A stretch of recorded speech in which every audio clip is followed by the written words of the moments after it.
Saudações a todos, sejam todos muito bem-vindos. Nossos votos de muita paz. Estamos em mais uma terça-feira em que o nosso tema é a evolução do espírito à luz do Consolador, né? Então, na verdade, a luz do Consolador é com o entendimento que a doutrina espírita nos trouxe, porque o Consolador, prometido por Jesus, é essa doutrina que veio aclarar os seus ensinamentos sob a égide do próprio Cristo, tendo Cristo como farol que ilumina a todas as mentes. Nós temos essa doutrina que foi trazida, que se materializou para nós através de Allan Kardec, né? Mas que vem dos espíritos dirigidos por Jesus, né?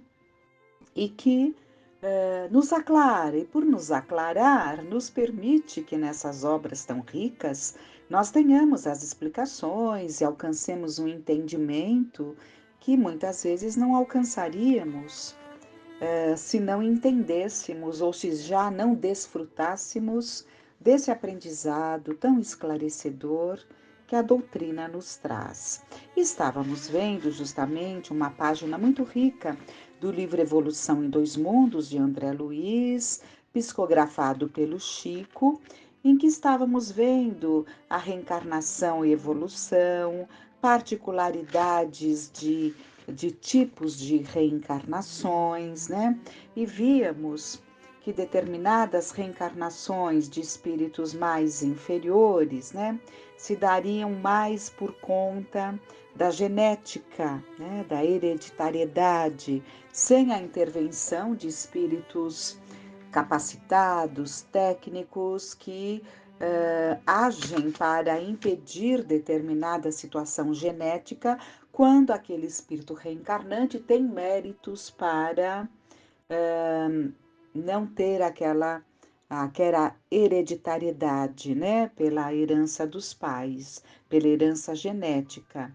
E terminando essa ideia, então, entre ambas as classes, quer dizer, daqueles que estão sujeitos à lei da hereditariedade pela genética e aqueles que têm ali determinados quesitos especiais em função de méritos adquiridos, mas entre ambas as classes, porém, contamos com milhões de espíritos medianos na evolução, portadores de créditos apreciáveis e dívidas numerosas, cuja reencarnação exige cautela de preparo e esmero de previsão, né?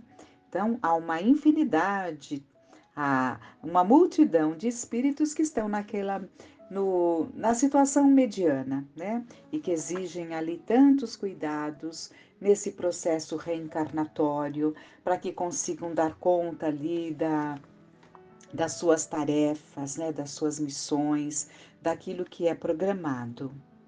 Em seguida, ele vai falar sobre o restringimento do corpo espiritual. Vamos ver o que ele nos traz.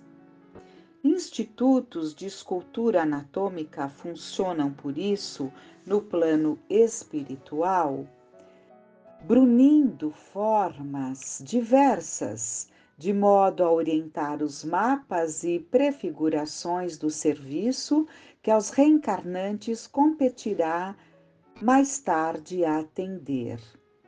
Corpos, membros, órgãos, fibras e células são aí esboçados e estudados, antes que se definam os primórdios da rematerialização terrestre, porque nesses casos em que a alma oscila entre méritos e deméritos, a reencarnação permanece sob os auspícios de autoridades e servidores da justiça espiritual que administra recursos a cada aprendiz da sublimação, de acordo com as obras edificantes que lhes constem do currículo da existência. Então, para que entendamos melhor, nós vimos anteriormente que há ali determinados espíritos de uma condição elevada, espíritos superiores, que eles mesmos participam ali daquele processo reencarnatório. Então, a sua própria condição já vai configurando as necessidades daquele corpo, né? Mas há aqueles de condições muito inferiores, como vimos, ou mais inferiores, cuja reencarnação se dá de forma generalizada pela hereditariedade genética. Mas vimos também que há uma multidão em que, como ele diz aqui, precisa ali de uma atenção especial, né? Porque são os espíritos encarregados de conduzir essas reencarnações. Foi o que se deu com Segismundo, de condição, embora um criminoso, de condição mediana, porque já tinha méritos, né? Tinha méritos, se perdeu ali naquela situação dolorosa de paixão, acabou cometendo um crime gravíssimo, pelo qual ele passou a sofrer um remorso imenso e uma tristeza incalculável pelo ato cometido no momento de desatino, né? No entanto, ele mereceu ali os cuidados por uma reencarnação e muitos outros, como ele disse aqui, com méritos e deméritos, né? Com acertos e muitos erros, mas que já conquistaram essa oportunidade, né? De ter uma reencarnação conduzida com os cuidados necessários. Então, vamos continuando. Por isso, os candidatos à reencarnação, sem superioridade suficiente, de modo a supervisioná-la com o seu próprio critério, e distantes da inferioridade primitivista, que deles faria escravos absolutos da herança física, são admitidos a instituições hospitais em que magnetizadores desencarnados, bastante competentes pela nobreza íntima, se incumbem de aplicar-lhes fluidos balsamizantes que os adormeçam por períodos variáveis de conformidade com a evolução moral que enunciem, a fim de que os princípios psicossomáticos se adaptem ao justo restringimento em bases de sonoterapia. Desse modo, regressam ao berço humano nas condições precisas, recolhidos a novo corpo, qual operário detentor de virtudes e defeitos, a quem se concede novo uniforme de trabalho e nova oportunidade de realização. Então, está sendo dito aqui sobre o processo de restringimento do corpo espiritual, porque quando se dá esse processo da reencarnação, naqueles momentos em que o espermatozoide vai atingir o óvulo no corpo feminino, que se transforma num ovo, né? E depois se direciona ali ao útero, esse momento sublime em que já se inicia a reencarnação, quando já começa o pulsar, que já é ali o embriãozinho daquele coração que se manifesta nessa pulsação. Não é ainda a forma do coração, mas é a vida que se inicia nesse encontro do elemento masculino, do elemento feminino. Ali se inicia. Então, a vida já está ali, o espírito já está ligado, né? E aí, dependendo do padrão vibratório do espírito, está mais ligado a situações em que o espírito fica ligado à mãe de tal forma que quando essa mãe adormece, a sua alma se desprende do corpo e nós veríamos junto a ela, ali bem junto a ela, o perispírito do reencarnante, né? Do bebê que está se formando ali no vaso uterino, né? Em condições superiores, o espírito já fica mais livre, né? Divaldo nos relata que participou do processo de reencarnação de um espírito que a Joana de Ângeles lhe disse que teria uma missão muito importante, embora de forma discreta, mas ela teria uma missão muito importante e todos os cuidados estavam sendo tomados e ela nasceria ali daquele casal com quem o Divaldo Franco privava de uma amizade, né? Então ele pôde participar desses momentos importantes, inclusive quando estava para nascer, ele estava lá e a mãe entra em trabalho de parto. E antes dela entrar em trabalho de parto, o espírito reencarnante dá uma risadinha para o Divaldo, que estava na sala tomando um café com o pai, enquanto a mãe estava descansando no leito. Então, aí nós percebemos um espírito que estava para reencarnar e totalmente lúcido. Mas era um espírito que tinha condição, né? Tanto que esse espírito feminino desenvolve um trabalho maravilhoso dentro da mediunidade de cura, né? E como é descrito ali por o Divaldo, então tem uma tarefa sublime ali no ambiente em que ela atuava, né? Na casa espírita em que ela atuava. Mas outros ficam ali no estado de torpor. Então nós temos que entender que não existe nada generalizado. Não há nenhum retorno à carne, nenhum retorno ao plano espiritual igual ao outro. É sempre de acordo com a condição de cada espírito. Mas retomando a ideia desse restringimento do perispírito, é porque quando se dá, né, quando se dá esse momento sublime, o espírito de condição superior já vai pensando, pensando e restringindo o seu corpo, como essa jovem fez, né? Quando o Divaldo participou ali do processo do retorno, ele viu que ela foi se restringindo, restringindo, ela mesma, espírito de condição, né? E ficou ali, naquele momento, numa idade de 5 anos aproximadamente, né? E depois desse espaço dos 5 anos, nós não temos notícias, enfim, mas era um início de um restringimento, né? Mas era um espírito de condição, né? Um espírito de menos condição vai se restringindo, restringindo, até se fazer uma criança, né? Como ela também se fez uma criança, mas lúcida, né? Lúcida, totalmente lúcida, o espírito ali lúcido naquele corpinho espiritual pequeno, mas totalmente lúcido, controlando e dominando tudo. Então, entendamos, voltando aqui ao texto, para que não fique para trás, de conformidade com a evolução moral que enunciem, né, a fim de que os princípios psicossomáticos se adaptem a justo restringimento em bases de sonoterapia.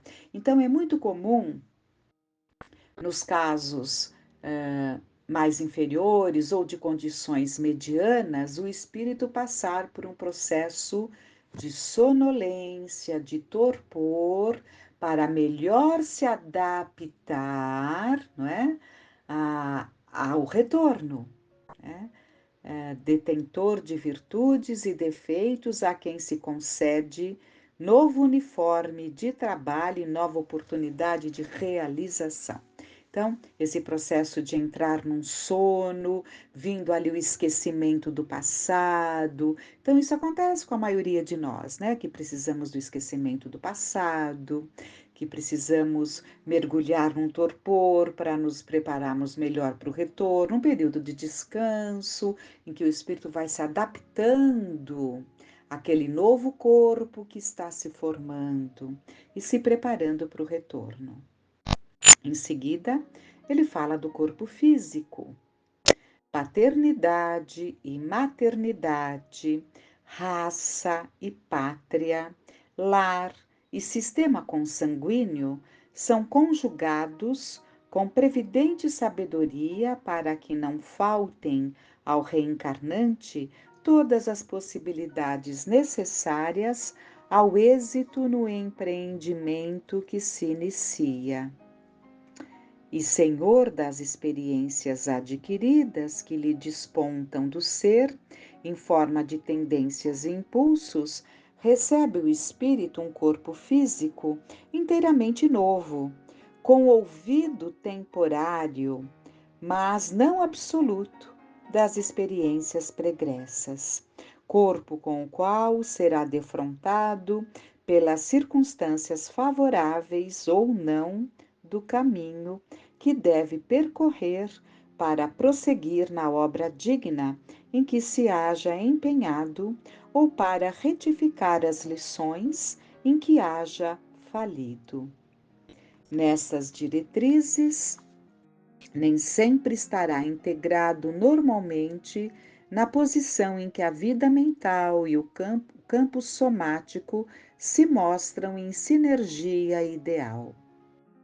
Então, nessas diretrizes, nem sempre estará integrado normalmente na posição em que a vida mental e o campo somático, que é o corpo, se mostram em sinergia ideal. Às vezes, deve sofrer mutilações e enfermidades benéficas, inibições e dificuldades orgânicas de caráter inevitável, porque de aprendizado a aprendizado, de tarefa a tarefa, quando o aluno de estágio a estágio para as grandes metas educativas, é que se levantará vitorioso para a ascensão à imortalidade celeste. Então essas contenções que nós podemos julgar como castigos, né? Na verdade, é uma necessidade, muitas vezes pedida pelo espírito, muitas vezes orientada e incentivada pelos orientadores daquele espírito reencarnante, né? Há situações em que o espírito, cansado de errar, ele mesmo pede.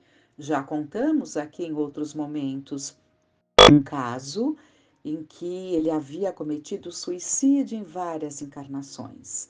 E sempre que chegava ali uma determinada situação, que era a sua fraqueza, o seu teste, ele fraquejava e se suicidava por várias encarnações. E ele não queria mais suicidar-se. Então ele pede, ele roga para que a qualquer movimento dele que pudesse cometer novamente suicídio, que a espiritualidade o favorecesse com contenções, para que ele conseguisse dar conta da encarnação sem suicidar-se. E ele parte para a encarnação com muitas dificuldades, inclusive dificuldades de defeitos físicos, né? Muitas dificuldades. E, e, e a mãe dele, por um problema de saúde, porque ele retorna com muitos problemas de saúde, a mãe dele, muito sofrida, muito doída, recorre ao Chico Xavier porque os médicos estavam desejando amputar as pernas dele. E ele já não tinha os bracinhos, né? Era uma criança novinha, de 9 anos, não tinha os bracinhos e a mãe estava muito doída porque ele teria que amputar também as pernas. E ela recorre ao Chico, porque o Chico atendeu por anos, anos e anos. Ele acalmou, aquietou, consolou, trouxe esperança a corações de tantas mães, tantos pais sofridos com a ausência dos filhos, né? Com problemas graves. Foram anos e anos de dedicação ímpar. E aí o Emmanuel diz para o espírito, diz para o Chico, diga a esta mãe que é para que ela permita que os médicos façam o que tem que ser feito. Eu nem me lembro se era a própria mãe que recorreu pessoalmente ou se ela pediu que alguém recorresse por ela, né?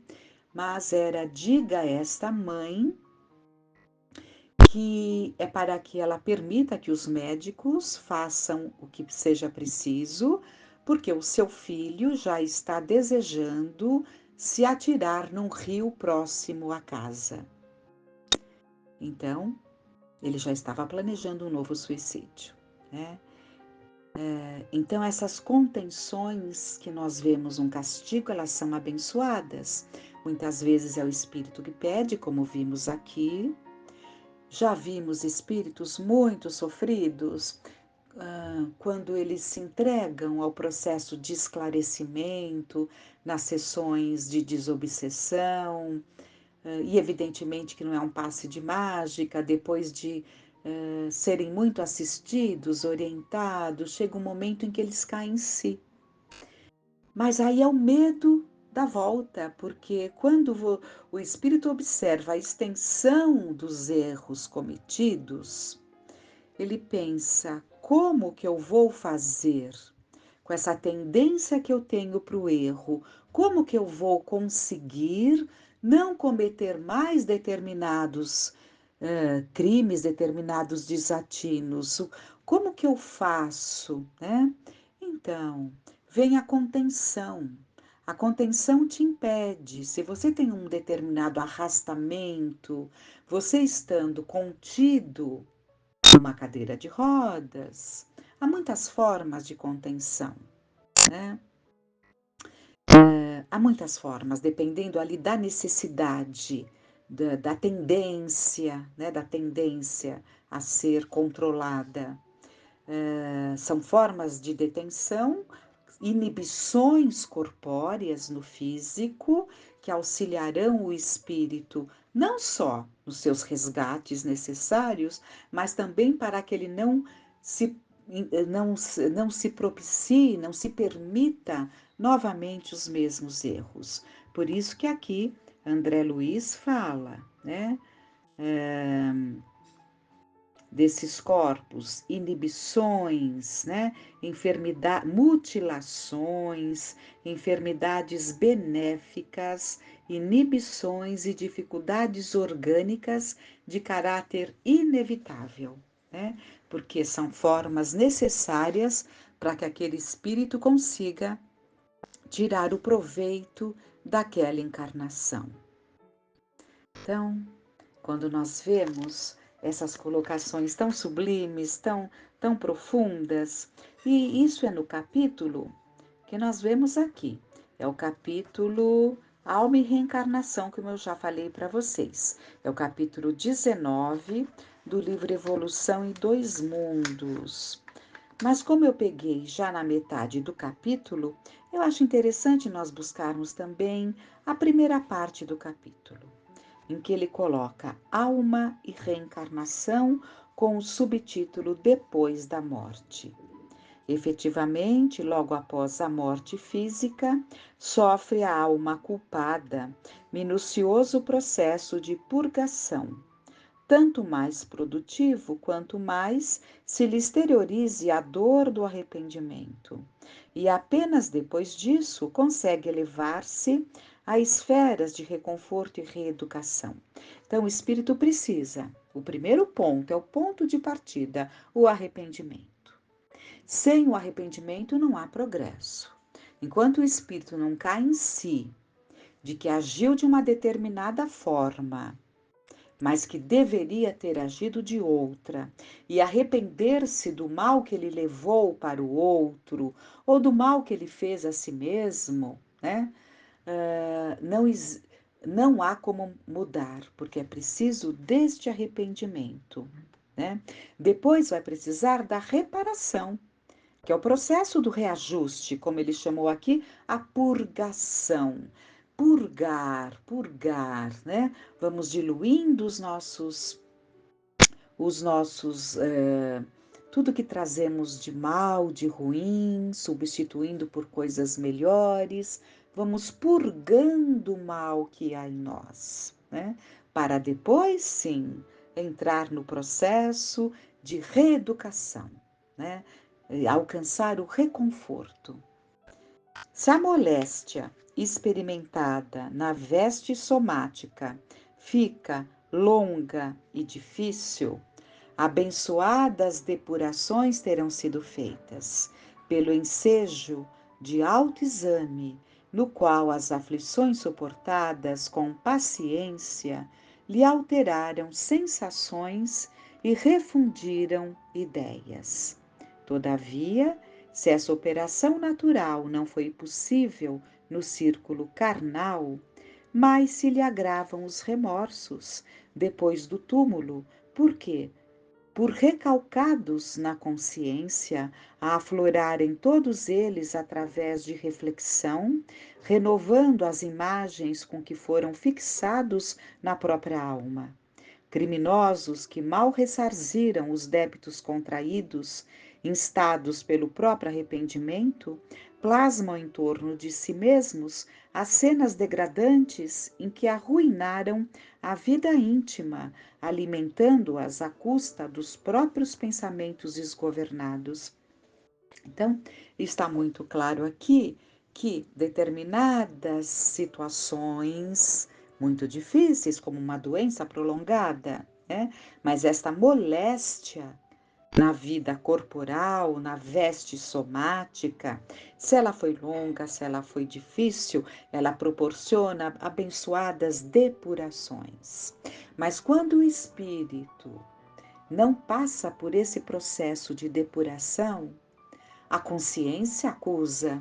Então, ele cria em torno de si uma atmosfera doentia em que se fixam os pensamentos angustiantes dos erros cometidos, né? É quando ele se vê sempre perseguido pelas suas vítimas, ele tem sempre aquelas visões das suas vítimas naquele estado deplorável que ele deixou. Muitas vezes aquela vítima já progrediu, não está mais naquela situação, conseguiu passar por aquela prova e aquilo lhe serviu de passos acima. No entanto, ele, o culpado que ainda não purgou, né, ele vai sofrer as consequências dessas imagens fixas que destruirão a sua paz. Né?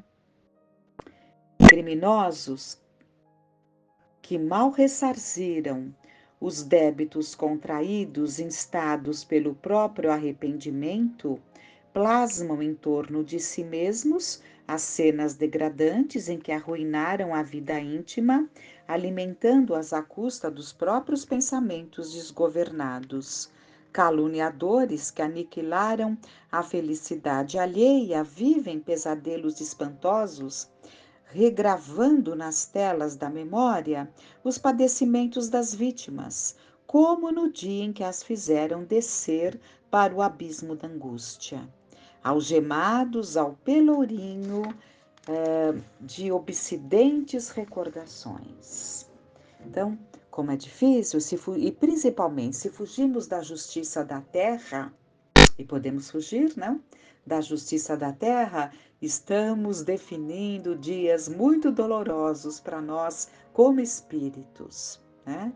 Porque a consciência não teve tempo de trabalhar aquele ato pela restrição numa prisão, por exemplo. Né? Então você está ali com a sua vida restrita, o ato aconteceu, não tem como voltar, mas você vai acalmando a sua mente, a sua culpa, porque você está ali, né? Sofrendo uma penalidade pelo ato que você cometeu. Né? Então, é tudo muito certo. As leis divinas são perfeitas, né?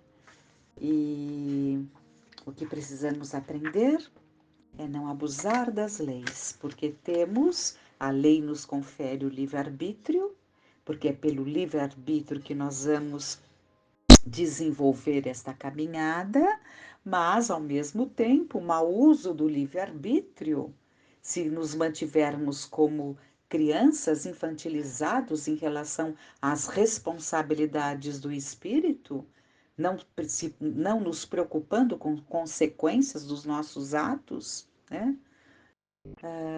Estamos definindo então dias dolorosos, né? Ao invés de dias gloriosos, como muitos sentem por estarem em paz com a consciência. Nessa escalada evolutiva que estamos percorrendo. Que fiquemos em paz.